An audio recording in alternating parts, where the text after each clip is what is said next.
নমস্কার বন্ধুরা, চলে এসেছে একটা আনবক্সিং নিয়ে। এটা হচ্ছে ফ্লিপকার্ট থেকে এসছে পার্সেলটা। আমি জানি না, সত্যি একদমই জানি না যে এটার মধ্যে কী আছে, কারণ হঠাৎ করে পার্সেলটা এসছে। বরকে জিজ্ঞেস করলাম এটা কি, বর বললো গাড়ির ব্যাটারি। সো আমি দেখে একদমই অবাক হয়ে গেছি। মানে ফার্স্টটা তোমাদের বললাম, কিন্তু আমি জানতাম না এক্স্যাক্টলি এর মধ্যে কী আছে। আমাকে বলছে তুমি আনবক্সিং করো, আনবক্সিং করো।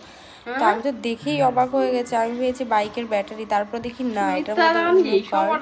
আসলে আমাদের বাড়িতে আরো দুটো উনো আছে, উনো ফ্লিপ, আরো অনেকগুলো, আমি নামগুলো এক্স্যাক্টলি বলতে পারছি না।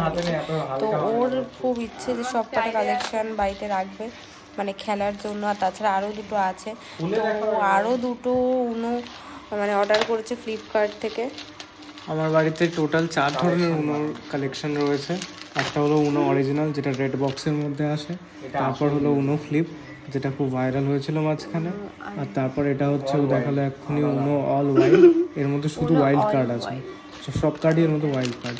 আর এটা হচ্ছে উনো শো নো মার্সি, এটার মধ্যে শব্দটাও রয়েছে, এই যে দেখতে পাচ্ছ তোমরা, নামের মধ্যে শো এর পর একটা লেখা, ওটা মনে হচ্ছে উচ্চারণটা।